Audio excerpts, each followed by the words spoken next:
Hello friends, स्वागत है आपका हमारे चैनल होली फैक्ट्स में। और आज हम इस वीडियो में आपको समुद्र मंथन के बारे में और इसमें प्राप्त हुए 14 रत्नों के बारे में बताने जा रहे हैं। और ये भी बताएंगे कि ये 14 रत्न किस किस के भाग्य में आए थे। एक बार इंद्र ने दुर्वासा ऋषि का अपमान किया था, जिसके कारण उन्होंने इंद्र को श्राप दिया था कि उनके पास जो भी अमूल वस्तुएं हैं वे सब गायब हो जाएंगी, जिसके कारण स्वर्ग सारी अमूल वस्तुओं से विहीन हो गया। तो सभी देवगण और राजा इंद्र भगवान विष्णु के पास गए। तो भगवान विष्णु ने इसका निवारण बताते हुए उनसे कहा कि जो दुर्वासा ऋषि ने श्राप दिया है उसे वापस तो नहीं लिया जा सकता, लेकिन कुछ दिव्य रत्नों से हम स्वर्ग को फिर से सुसज्जित कर सकते हैं, जिसके लिए हमें समुद्र मंथन करना पड़ेगा। और इस समुद्र मंथन को संपन्न करने के लिए हमें राक्षसों की भी मदद लेनी पड़ेगी। जब दैत्यों को पता चला कि समुद्र मंथन से अमृत निकलेगा जिसे पीकर सभी अमर हो जाएंगे, तो वो इस समुद्र मंथन करने के लिए राजी हो गए।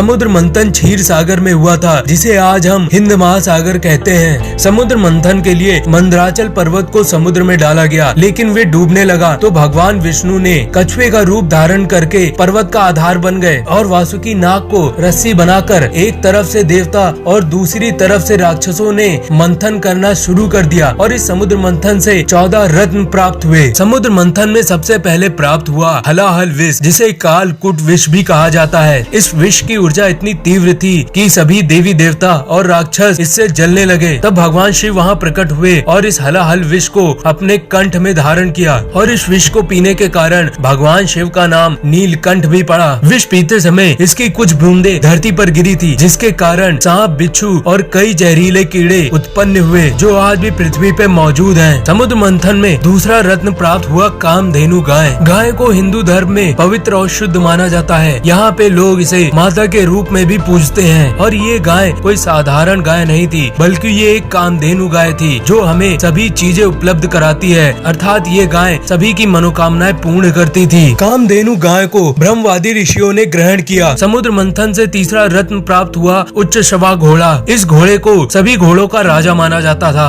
ये घोड़ा श्वेत रंग का था और ये सबसे तेज उड़ने वाला घोड़ा है। इस घोड़े के 2 पंख भी थे और ये अमृत पान करता था, अर्थात अमृत से ही जीवित रहता था। ये घोड़ा इंद्र को प्राप्त हुआ। चौथा रत्न था ऐरावत हाथी। इसका रंग सफेद था और इसके 4 चमकीले दांत थे, जो कि कैलाश पर्वत से भी ज्यादा चमकदार था। बंटवारे में ये हाथी राजा इंद्र को प्राप्त हुआ। मंथन के दौरान 5वां रत्न प्राप्त हुआ कौस्तुभ मणि। कौस्तुभ मणि को भगवान विष्णु धारण करते हैं। महाभारत में उल्लेख है कि कालिय नाग को श्री कृष्ण ने गरुण के वेग से बचाया था, जिसके कारण कालिय नाग ने मस्तक पर से उतार कर ये मणि श्री कृष्ण को दी थी। ये एक चमत्कारिक मणि है। ये इच्छाधारी नागों के पास भी पाई जाती है। समुद्र मंथन में छठा रत्न था कल्प वृक्ष, जो कि सभी देवताओं को प्राप्त हुआ था। सभी देवताओं ने मिलकर इसे स्वर्ग में स्थापित किया था। इसकी खासियत थी कि ये सभी इच्छाओं को पूरी करता था। 7वें रत्न थी रंभा अप्सरा। रंभा अप्सरा अत्यंत सुंदर थी और सुंदर वेशभूषणों से सजी हुई थी। ये अप्सरा देवताओं को ही प्राप्त हुई और इसे स्वर्ग में स्थान प्राप्त हुआ। समुद्र मंथन से 8वां तत्व निकला था श्री लक्ष्मी, जिनका विवाह